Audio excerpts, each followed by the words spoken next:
اب بھی ہم اس پر تو شکر ادا کرتے ہیں کہ کسی ایسے معاہدے پر ہم دستخط کر کے نہیں آئے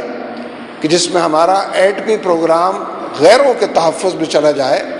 کہ ہم آپ کو تقویت پہنچانے کے لیے، آپ ذرا کمزور ہو گئے، مضبوط بنانے کے لیے، آپ کی مٹھی چاپی کرنے کے لیے ہم چاہتے ہیں کہ کچھ لوگوں کو بھیج دیں تاکہ آپ کا ایٹمی پروگرام بین الاقوامی نگرانی کے نتیجے میں محفوظ ہو جائے، یعنی بین الاقوامی نگرانی میں چلا جائے اور آپ غیر محفوظ ہو جائیں۔ ایسا معاہدہ تو نہیں ہوا ہے، لیکن اس معاہدے کی NPT پر دستخط کی بات تو کی جا رہی ہے،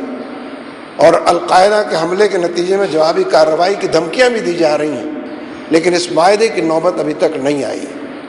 پاکستان کی فوج یہ ایکسرسائزز ضرور کرے جن کا میں تذکرہ کر رہا ہوں، یہ فوجی مشقیں بہت غنیمت ہیں، اس کے نتیجے میں واقعی ایمان، تقوی، جہاد بھی پیدا کرنا چاہیے اور پروفیشنلزم بھی، لیکن دفاعی پالیسی پر نظر ثانی کی ضرورت ہے۔ ہمیں کھل کر یہ بات کہہ دینی چاہیے کہ بھارت کا ایٹمی پروگرام ہو، اسرائیل کا ایٹمی پروگرام ہو، یہ دونوں ایٹمی پروگرام جو ہیں یہ پورے عالم اسلام کے لیے خطرہ ہے، پوری دنیا کے مسلمان اس سے خطرہ محسوس کرتے ہیں، لہذا اس ایٹمی پروگرام پر جو قدغن لگائی جا سکتی ہے، جو پابندیاں لگائی جا سکتی ہیں، جن اسٹرنگز کے ساتھ اس کو مشروط کیا جا سکتا ہے یہ کام ہونا، موقف تو اپنایا جائے، کوئی رویے میں تبدیلی تو لائی جائے۔ ویسے القاعدہ کا ذکر آ گیا ہے، لوگوں نے کچھ خبر پڑھی ہوگی، سنی ہوگی، کتنے لوگ اس کو پوری طرح سمجھے ہوں گے۔ 2 تنظیموں کا نام آیا ہے کہ امریکہ نے ان پر پوری طریقے سے پابندی لگا دی۔ جامعہ یعنی الرشید ٹرسٹ کے حوالے سے مفتی عبد الرحیم صاحب کے بارے میں آیا ہے، اور جو دوسرا ٹرسٹ ہے مولانا مظہر صاحب کے بارے میں، الاختر ٹرسٹ کے بارے میں آیا کہ یہ دونوں ٹرسٹ جو ہیں اور ان کے دونوں جو سربراہ ہیں، مفتی عبد الرحیم صاحب اور مولانا محمد اختر صاحب کے بیٹے ہیں وہ مظہر صاحب، یہ القاعدہ کے لوگ ہیں، ان سے رابطے ہیں۔ میں آپ کو دعوت دیتا ہوں، میرا تو یہ ٹرسٹ اور ان دونوں اداروں کے اندر کا جو کام ہے کراچی میں، الاختر مدارس کے حوالے سے بھی اور جامعہ رشیدیہ کے حوالے سے،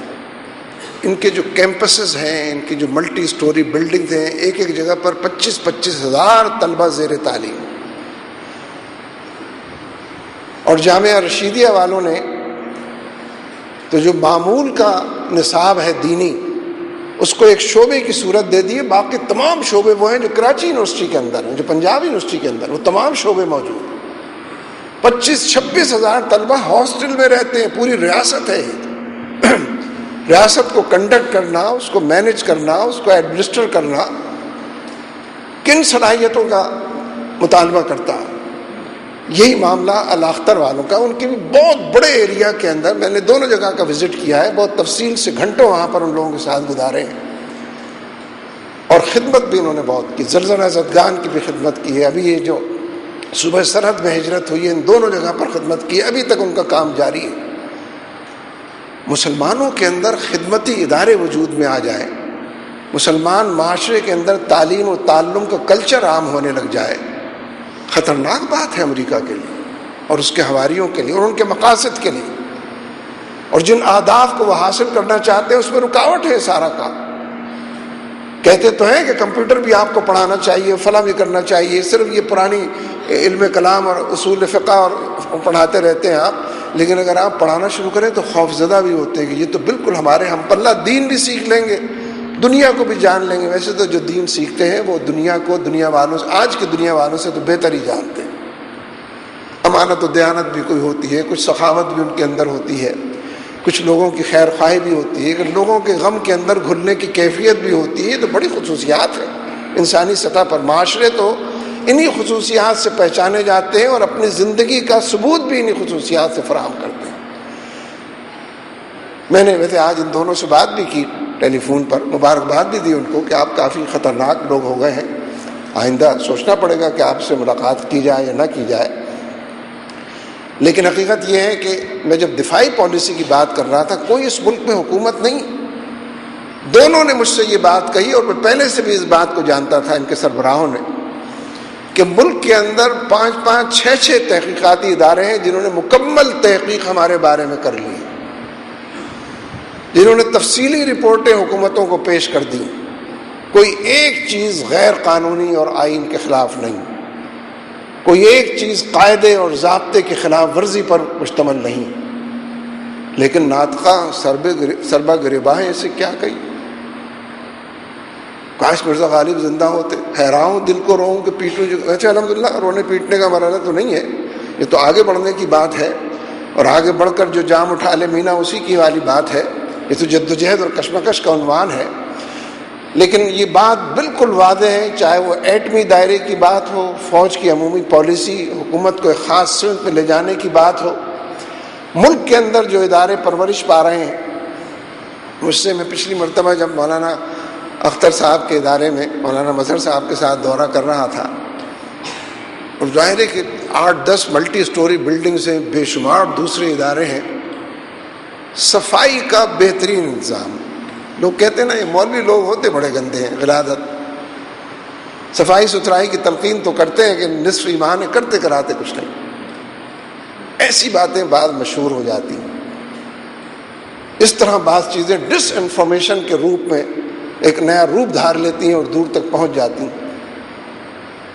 یعنی جس طرح آپ نے دیکھا ہوگا نا حرمین میں کہ 24 گھنٹے لوگ صفائی کرتے رہتے ہیں، اور صفائی اس سے بہتر صفائی دنیا میں کہیں اور نہیں ملے گی جتنی حرمین میں ملتی. حالانکہ جو لوگ وہاں آتے ہیں، جن جن جگہوں سے آتے ہیں، جس عمر کے آتے ہیں، جس سماجی بیک گراؤنڈ سے آتے ہیں، جن کو صفائی کو بہت سے لوگوں کو پتہ بھی نہیں ہوتا کیا ہے، اس کے باوجود وہاں صفائی رکھنا ایک معجزاتی چیز ہے، اور اللہ اور اس کے رسول کی تعلیمات سے واقفیت اور اس پر عمل پیرا ہونے کے جذبے کے اظہار کی ایک چیز ہے. تو حقیقت یہ کہ 24 گھنٹے صفائی اس کے بغیر ممکن ہی نہیں ہے کہ صفائی رکھی جا سکے. تو میرے دوستو،